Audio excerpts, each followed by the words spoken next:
I used to think betrayal had to be loud, that it had to come with drama, with late-night whispers, suspicious phone calls, some guy named Ryan who suddenly exists in your wife's life way too much for a normal human being. That kind of betrayal at least feels recognizable. You can point at it. You can scream about it. You can say, "This is what happened." But I learned something over the last few months. Sometimes the worst betrayal isn't messy. Sometimes it's clean, silent, administrative. Sometimes your spouse doesn't cheat. They just quietly begin erasing you from your own life, like you were a typo in their story. And the cruel part? You don't even notice it happening until the ink is already dry. If you asked me a year ago, I would have told you we were fine. Not perfect. No marriage is perfect, but normal. We had routines. We had inside jokes. We had those lazy evenings where you sit on the couch, half watching something stupid, half arguing about what to eat tomorrow. She used to steal food off my plate like it was her personal love language. She used to laugh at my dumb sarcasm. She used to look at me like I was her husband, not like a roommate, not like an inconvenience. But then something shifted. It didn't shift all at once. It wasn't like she woke up one morning and said, "Good morning, I no longer respect you." No, it was slower than that. Like a thermostat being turned down 1 degree at a time, until one day you realize you've been freezing for weeks. It started with words. She began speaking differently, using the kind of language people pick up when they start watching too many self-help clips narrated by women who live alone in luxury apartments and call it healing. "I'm working on my boundaries. I'm learning independence. I'm trying not to be someone's half anymore." The first time she said it, I remember blinking at her like, "Okay, sure, that sounded healthy. Who doesn't want boundaries? Who doesn't want to feel like their own person?" So I nodded like a supportive husband, because that's what you do. But even then, something about it felt off. Not the words themselves. The way she delivered them. Cold, polished, like she wasn't sharing a feeling. She was making an announcement, like I was an employee, and she was informing me that the workplace culture was evolving. At first, I honestly thought it was just a phase. And listen, marriage is full of phases. People reinvent themselves all the time. Sometimes it's yoga, sometimes it's a new diet, sometimes your spouse suddenly decides they're into pottery, buys 30 pounds of clay, makes one ugly bowl, then never touches it again. This felt like that. A personality hobby. A new era she'd get tired of. So I didn't panic. I didn't accuse. I didn't dramatize. I even joked about it. One night she said very seriously, "I'm learning not to center my life around a man." And I smiled and said, "That's good. Center it around Wi-Fi. That's more reliable anyway." In the past, she would have laughed. She would have rolled her eyes and called me an idiot. This time, she just stared, like she was processing whether humor was still allowed in the new version of her life. That was the first moment I felt something crack, not break, just crack. Then the warmth started leaving.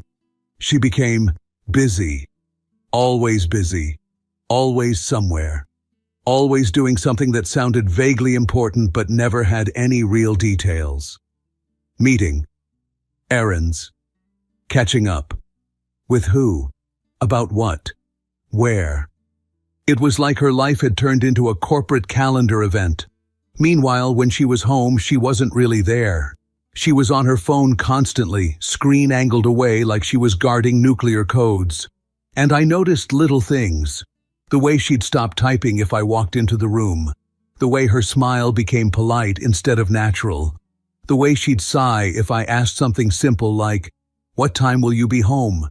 As if my expectation of communication was some oppressive tradition from the 1800s. And then came the new vocabulary. Oh God, the vocabulary. Suddenly everything was emotional labor. Me asking how her day was? Emotional labor? Me suggesting we go out together on a Friday? Pressure? Me wanting to talk about our future? Control? It was honestly impressive. She managed to turn normal marriage behavior into a psychological crime scene. I remember thinking, Are we still married? Or am I being evaluated by a panel of Instagram therapists? And through all of it, I kept telling myself, don't overreact. Don't become the insecure husband stereotype. Don't make this worse. So I stayed calm. I stayed steady. I did what I've always done. I worked, I cooked, I cleaned, I tried to be present, I tried to be supportive, but the more I tried, the more it felt like I was reaching for someone who was already halfway out the door. And the weirdest part? She wasn't angry. Anger would have made sense. Anger would have meant there was still something there. Instead, she was calm. Too calm. The kind of calm people have when they've already made a decision and you just haven't been notified yet. That's what it felt like I was living in a marriage where the ending had already been written, and I was still reading page 1. Then came the dinner, the moment I can't forget. We were sitting at our little table, just the two of us. The apartment was quiet. Quiet in that unsettling way where you can hear the hum of the fridge and suddenly it feels loud. She ate slowly. She looked composed, relaxed, almost satisfied, like someone who knows something you don't. And then she said, casually, as if she was commenting on the weather, "We need to make some adult decisions soon." I paused. Adult decisions. That phrase never means anything good. It never means, let's upgrade the mattress. It means consequences. It means life shifting under your feet. I nodded anyway, trying to stay normal. Sure, I said. Together. Because I still believed in that word, together. I still thought that's how marriages worked. She looked at me then, and she smiled. The kind of smile you give someone when you already have the upper hand. Yeah, she said softly. We'll see. 2 words. That was it. We'll see. But something in me tightened, because I realized in that moment she didn't sound like a partner. She sounded like someone humoring me, like my involvement was optional, like the adult decision was already made, and my role was just to react properly. I went to bed that night staring at the ceiling, feeling something I couldn't name yet. Not fear, not anger, something colder. The sensation of standing in your own home, and suddenly not being sure it's yours anymore. The next day felt normal. And that's the part that still messes with me. Because life doesn't warn you properly when it's about to split in half. There's no soundtrack, no dramatic slow motion. Sometimes you just wake up, drink your coffee, answer a couple emails, and then your marriage quietly dies at 3:17 p.m. in your own living room. I went to work like usual. She kissed me on the cheek before I left. Not a real kiss. More like a polite gesture. Like shaking hands with someone you used to love. "Have a good day?" she said. I remember smiling and replying, "You too." Because that's what you do when you're still pretending everything is fine. Work was busy. Meetings, calls, the usual grind. But in the back of my mind, I kept hearing her voice from last night.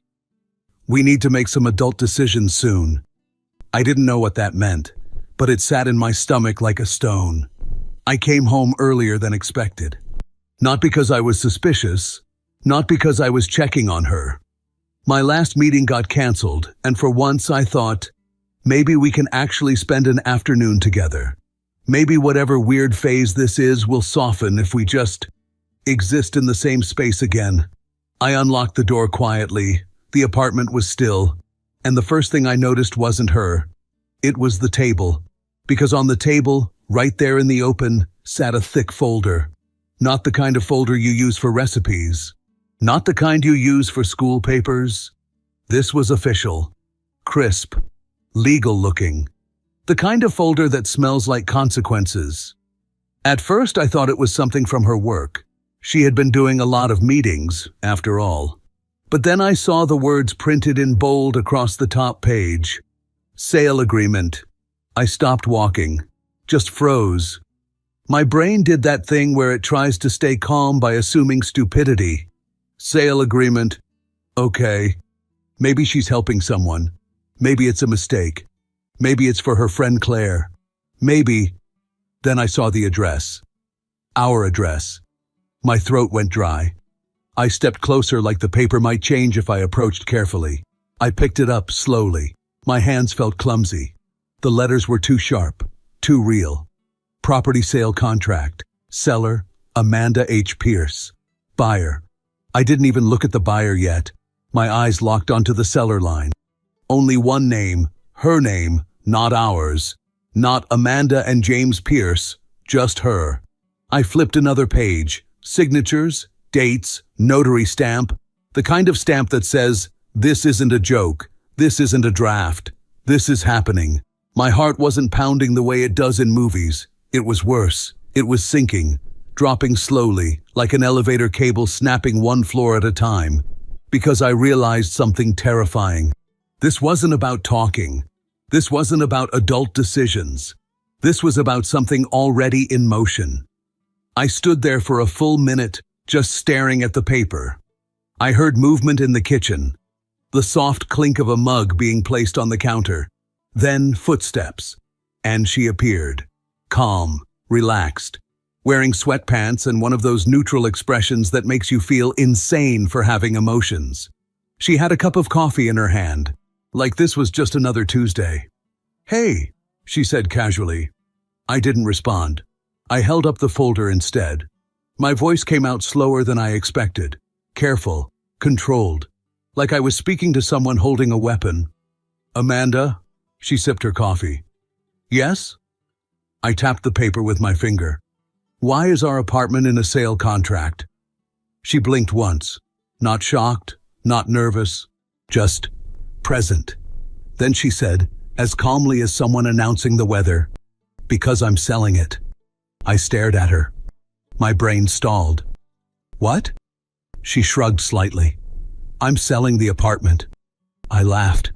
Not because it was funny, because my body didn't know what else to do.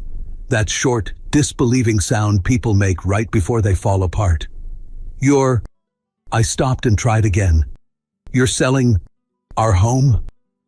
Her eyes narrowed just a little, like I was being dramatic. "It's not our home?"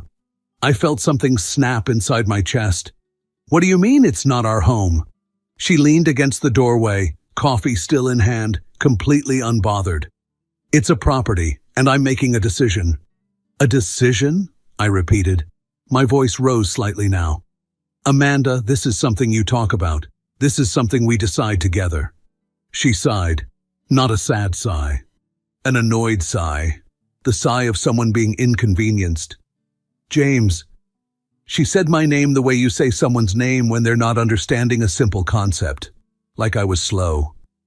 "I already decided." The room went very still. I stared at her. "You already decided," I echoed.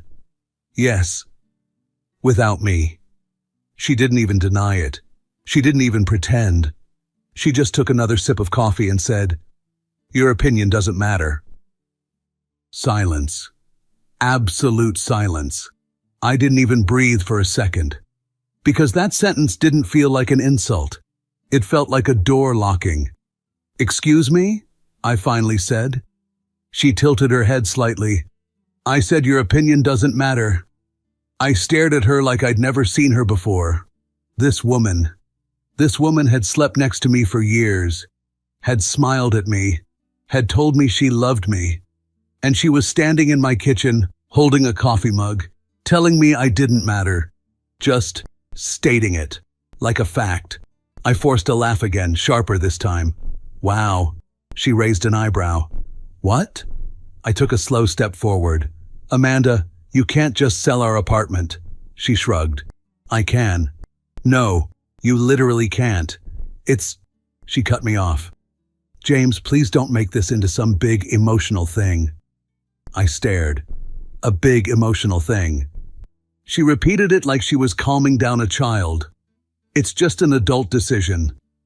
That phrase again. Adult decision. Like I was the immature one for wanting a voice in the sale of my own home. My hands trembled slightly, but my voice stayed low. "This is where we live." "For now," she said. My stomach turned. "For now?" She nodded. "I'm moving forward." "And what am I doing?" I asked. She looked at me then. really looked. And for the first time, I saw it. Not anger, not hatred. Something worse. Detachment. Like she had already left. Like she was just finishing paperwork. "I don't know," she said. "That's up to you." I stood there, holding the contract like it was a death certificate. I slowly lowered myself into the chair. Amanda turned and walked back toward the kitchen like we'd just discussed grocery shopping, and I sat there in silence, staring at the pages. Because in that moment, I understood something with terrifying clarity. This wasn't an argument. This wasn't a fight. This was a verdict. She wasn't asking. She wasn't negotiating. She was informing me that I had already been removed. I didn't sleep that night. Not in the dramatic way where you sit up clutching your chest like a heart attack commercial. More like, your body is lying down, but your mind refuses to stop pacing. Amanda went to bed like nothing happened. That part still amazes me. She brushed her teeth. She put on moisturizer. She scrolled through her phone for 10 minutes. Then she turned off the light, rolled over and said, "Good night." Like she hadn't just told me my opinion didn't matter about the roof over our heads. Like she hadn't casually detonated our entire life between sips of coffee. I stared at the ceiling in the dark, listening to her breathing. Steady, peaceful, the breathing of someone who already packed emotionally weeks ago. Meanwhile, my brain was doing backflips. I kept replaying the sentence, "Your opinion doesn't matter." It wasn't even shouted. That would have been easier. No, she said it like she was stating a simple truth. The next morning, I waited until she was in the kitchen again. Same mug, same calm, same irritating aura of someone who believes they've already won. I walked in, slower this time, holding myself together with sheer will. "Amanda," I said. She didn't look up right away. I leaned against the counter. "We're going to talk about yesterday." She exhaled, the kind of exhale that says, "Here we go, the emotional man again." "James." "No," I cut in, still controlled. "You don't get to James me like I'm a toddler who touched the stove." That got her attention. She finally looked up. Her eyes were sharp, but not emotional, like she was watching a case study unfold. I kept my voice steady. "That apartment is in both our names." She tilted her head slightly. And you can't sell it without me." A pause. Then she smiled. Not warmly, more like someone amused by how predictable you are. "Wow," she said softly. "You really went straight to control." I blinked. "Control?" She nodded as if she'd diagnosed me. "This is exactly what I mean." I stared at her. "No, Amanda. This is legality, not control." She sipped her coffee. "You're uncomfortable because you're losing the outcome." I almost laughed. Almost. Because the absurdity was actually impressive. My wife was selling our home behind my back, and somehow the conversation was now about my discomfort. "I'm uncomfortable," I repeated slowly, "because my wife decided to sell our apartment like she was returning a sweater." She shrugged. "I'm choosing myself." There it was, that phrase again. She said it like a spell, like it absolved her of everything. I leaned forward slightly. "You're choosing yourself by selling something we built together?" Her eyes narrowed. "We didn't build it together." I froze. "What?" She set her mug down carefully. "I bought into a life that wasn't mine." I stared at her like she was speaking a foreign language. "This was never my dream, James."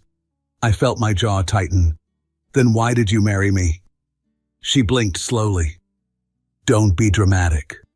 Of course. The favorite word of people actively setting your life on fire. "I'm not being dramatic," I said. "I'm being confused. Because last I checked, we were partners." She scoffed softly. "That's the problem." I held eye contact. "What's the problem?" She crossed her arms. "You always saw us as a unit." "Yes. And I don't want to be a unit anymore." I paused. For a second, I genuinely didn't know what to say. Because what do you even respond to when your spouse starts talking like a motivational poster? So I went with sarcasm. Oh, right, I said. Because being married is basically prison now. She didn't smile. She didn't take the joke. She just stared back like I'd proven her point. This isn't about prison, she said. It's about freedom. Freedom, I repeated. Yes.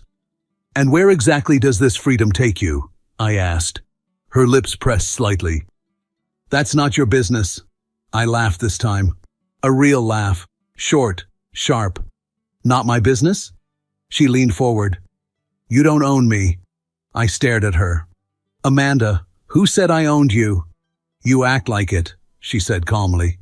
How? I asked, voice rising slightly now. By wanting to be consulted when you sell our home? She nodded, like it was obvious. Yes. I stepped back, shaking my head slowly. This is insane. She didn't flinch. It's growth. I blinked. Selling an apartment behind your husband's back is growth? It's me reclaiming my life. I stared at her for a long moment, and in that silence, something shifted in me. Because I realized she wasn't confused, she wasn't impulsive, she wasn't emotional. She had rehearsed this. Every sentence, every label, every psychological buzzword. Boundaries, freedom, choosing her CLEF, control, toxicity.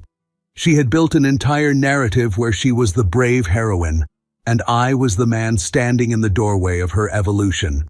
I tried one more time. Low voice, quiet. Amanda, we planned a future here. She looked at me like I was talking about childhood imaginary friends. That was your plan? Our plan. No, she corrected softly. Your stability obsession. That one stung. Because stability isn't an insult. It's what grown adults build. But she said it like it was a weakness. You always wanted the safe version of life, she continued. Predictable, comfortable. I stared. And what do you want? Chaos with good lighting? Her eyes flashed. I want more. More what? She hesitated just a fraction. Then, more than this. That was the first real crack. I watched her, carefully. And suddenly all those meetings, all that phone privacy, all that cold calm, clicked into place. This wasn't about independence. This wasn't about boundaries. This was about departure. She wasn't selling an apartment to grow. She was selling it to leave. But she needed to do it in a way that made her the victim. Because if she just said, I don't want this marriage anymore, that would be honest. Instead, she was writing a story where I was the controlling man holding her back, so she could walk away clean. I let out a slow breath, and for the first time, I didn't feel panic. I felt clarity. Cold, sharp clarity. Because I finally understood. She wasn't asking. She wasn't debating. She wasn't even fighting. She was performing. And I was supposed to play the role she wrote for me, the toxic husband, the obstacle. So she could say, I had no choice. I looked at her, calm now. And she mistook my calm for surrender. You'll get over it, she said. I stared back. Yes, I said, I'll get over it, but not in the way you expect. After that conversation, something in me shut off. Not my feelings, not yet.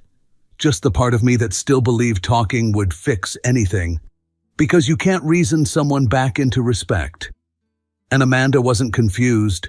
She was committed to an exit. So I stopped arguing. She took my silence the wrong way. She walked around the apartment like she'd already won. Calm, light, almost cheerful. Like she'd removed a burden from her life and expected applause. Meanwhile, I started noticing what I'd been ignoring for months. Her phone always face down. The instant locking when I entered a room. The meetings that required lip gloss and perfume.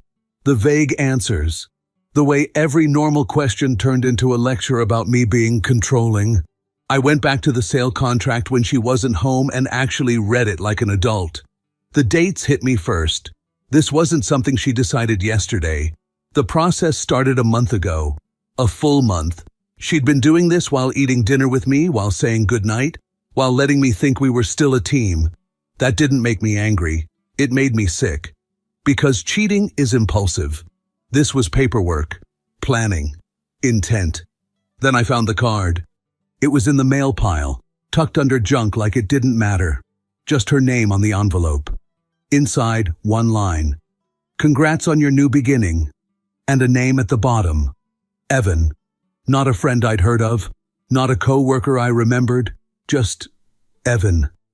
My brain went quiet in that dangerous way where you stop feeling and start cataloging. When she got home, I tested it. Not a confrontation, a probe. Long day? I asked. She shrugged. Yeah, a lot going on. I nodded, keeping it casual. So, Evan. She froze for half a second. Not long enough for her to admit anything. Just long enough for the truth to show its face. Then she recovered. What? I saw a card, I said. Congrats on your new beginning. She laughed, small, dismissive. Oh my God, that's nothing. Nothing, I repeated. It's from a friend, she said, already annoyed. What friend? Her eyes narrowed. James? Seriously? There it was. The pivot. Make me look unreasonable. Make me the problem. He supports me, she added, like that explained everything. And he knows you're married? I asked. Her jaw tightened. This is exactly what I mean. You always make it about control. I just looked at her. For the first time, I didn't feel the urge to defend myself. I felt clarity. No, I said quietly. This is exactly what I mean. She stared. I held the card in my hand like evidence. You didn't sell an apartment, I said. You sold the idea that I was still your husband. She didn't answer right away. She looked away first, and that was my answer. That night, I lay awake realizing something colder. The apartment wasn't the betrayal. It was the first step of her new life, and she'd been building it for a month, while I still thought I had a wife. Amanda thought my silence meant I was finally accepting it. She moved around the apartment with this calm confidence, like she'd already written the ending. One morning, she even asked, almost suspicious, So, are you okay? I smiled. I'm great. That unsettled her, because calm isn't surrender. Calm is calculation. That afternoon, I left work early and went to a lawyer. I slid the contract across the desk. The lawyer barely needed a minute. She tried to sell jointly owned property without your signature? Yes. She gave a dry laugh. That's not independence. That's illegal. I exhaled. So she can't do it? No, she said simply. Not without you. The deal can't close. A notary will stop it immediately. For the first time in days, something clicked into place. Amanda wasn't holding all the power. She was just acting like she was. The lawyer leaned back. Do you want to save the marriage or protect yourself? I thought of her voice. Your opinion doesn't matter. I thought of the card. Congrats on your new beginning. And I realized the marriage was already being sold too. I want to protect what's mine, I said. The lawyer nodded. Then we file an injunction, and you start preparing for divorce. That night, Amanda came home light, almost cheerful. I spoke to the realtor, she said. Things are moving fast. I looked up. She paused, annoyed. You're not going to react? I met her eyes. I'm reacting, just not the way you hoped. Her expression tightened. James, don't make this ugly. There it was, as if ugliness began only when I refused to be erased quietly. I smiled faintly. You made it ugly the moment you signed without me. I did what I had to do, she snapped. No, I said calmly. You did what you wanted. She stared at me, searching for panic. There was none. And for the first time, I saw something flicker behind her confidence. Uncertainty. Because she didn't have a script for a husband who didn't beg. She grabbed her phone and stood up. I'm not doing this conversation. I nodded. Good, because I'm not doing conversations anymore.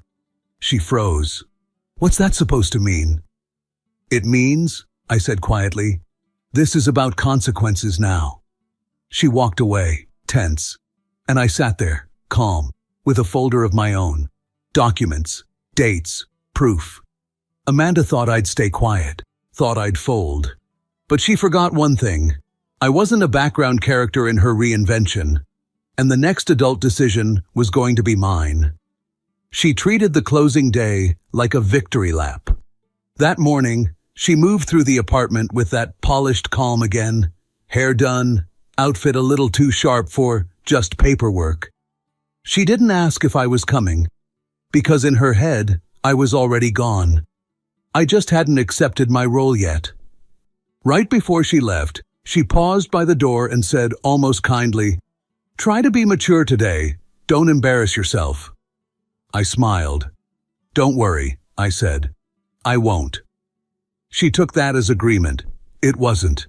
I didn't rush. I didn't pace. I didn't spiral.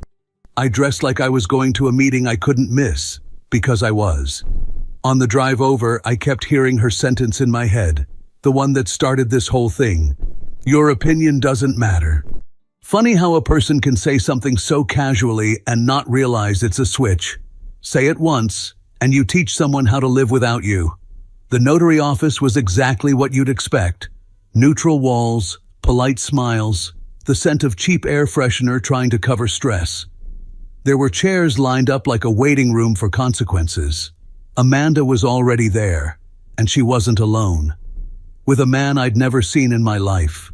Mid-30s, neat haircut, confident posture, the kind of guy who thinks being calm makes him important. He stood close enough to Amanda that it wasn't an accident. When she saw me, her smile turned tight. Like she was irritated I had the audacity to show up in my own life.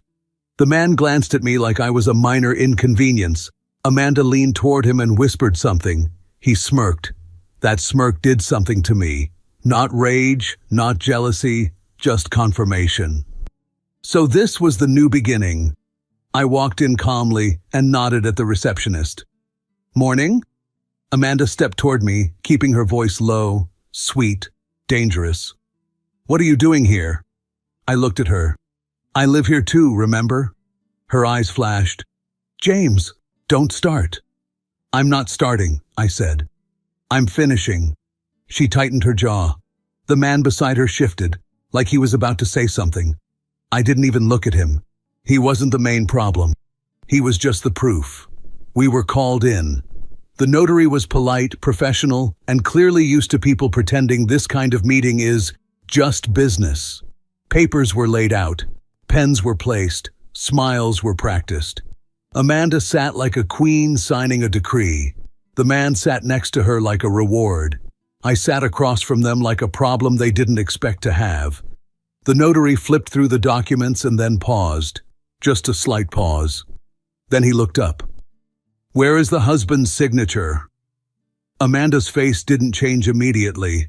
It took a second to register, like her brain couldn't process a reality where rules applied to her. "My... what?" she said. The notary remained calm. "This is marital property, yes? The spouse must sign?" Amanda's eyes flicked to me, sharp and furious. I kept my expression neutral. She forced a laugh, quick and false. "He's being difficult." The notary didn't laugh. "I'm not asking about emotion," he said. "I'm asking about legal consent." Amanda's voice dropped, controlled but strained. "We don't need him." The notary blinked once. "Yes," he said. "You do." That was the moment the room shifted. It went from Amanda's adult decision to Amanda's miscalculation. She turned to me, still trying to keep the mask on. "Sign it," she said quietly. "Don't be petty." I leaned back slightly. "No." Her eyes widened. The man next to her finally spoke, voice low, arrogant. "Come on, man. Don't do this." I looked at him for the first time, just once, and smiled. "This has nothing to do with you," I said. His smirk faded. Amanda's voice sharpened. "James, you're humiliating me." I nodded slowly. "Good." She flinched like I'd slapped her. The notary cleared his throat, uncomfortable now. "Sir, are you refusing to sign?" "I'm refusing to participate in fraud," I said calmly, and reached into my folder. I slid papers across the table, one by one. An injunction request, notification to the notary, a formal objection to the sale, the first draft of divorce filings and asset division paperwork. The notary's expression changed immediately. The professional version of, "Oh." Amanda stared at the papers like they were written in another language. "What is this?" she whispered. I met her eyes. "This is my opinion," I said. She went pale with anger. "You can't do this." I gave a small, almost tired shrug. "You said my opinion didn't matter," I replied. "So I stopped giving you one at home. I brought it here instead." Her hands trembled slightly as she grabbed the papers, scanning them like she could undo them by looking hard enough. The man beside her leaned in, reading over her shoulder. His face tightened. He wasn't smiling anymore. Amanda looked up at me, voice shaking now, the mask finally cracking. "You're trying to ruin me." I let that sit for a second. Then I said quietly, "No, I'm just refusing to be erased." She swallowed. "You're doing this because you're bitter." I almost laughed. "No," I said. "I'm doing this because I'm awake." The notary spoke carefully. "Ma'am, without the spouse's signature and with these documents presented, this transaction cannot proceed." Amanda's eyes darted around the room like she expected someone to rescue her, like the universe would step in and say, "Actually, your husband doesn't count." But the universe didn't show up. Only the law did. And for once, it was on my side. Amanda stood up so fast her chair scraped the floor. "This is not over," she hissed. I stood too, calm. "It is," I said. "You just didn't get to choose the ending alone." She looked at the man beside her, then back at me, panic and rage mixing into something ugly. For the first time in months, she didn't look free. She looked trapped by the very rules she assumed didn't apply. I picked up my folder, not rushed, not shaking, just steady. As I turned to leave, she threw one last line at me, desperate now. "You're going to regret this." I paused at the door and glanced back. "No," I said. "I'm going to recover from it." And I walked out. Outside, the air felt different, like I'd been holding my breath for months and didn't realize it. A few weeks later, the sale was officially dead. The realtor stopped calling. The notary filed the objection. Amanda's new beginning collapsed under the boring weight of reality. Laws don't care about empowerment speeches. She tried to fight it at first. Threats, tears, blame, then silence. Divorce moved faster than I expected. Not because it was easy, because she was already halfway gone. Evan disappeared the moment things stopped looking romantic and started looking legal. We sold the apartment properly in the end. Not her way, the right way. The proceeds were divided exactly as the court ordered. Amanda didn't get her clean escape. She got accountability. And me? I didn't win. I just stopped losing myself. People ask if it hurt. Of course it did. But the strangest part is this. She thought selling our home would erase me. Instead, it was the moment I finally remembered I existed. If you felt this story hit hard, drop a like, subscribe for more, and share your thoughts in the comments. Your support keeps Steelheart beating.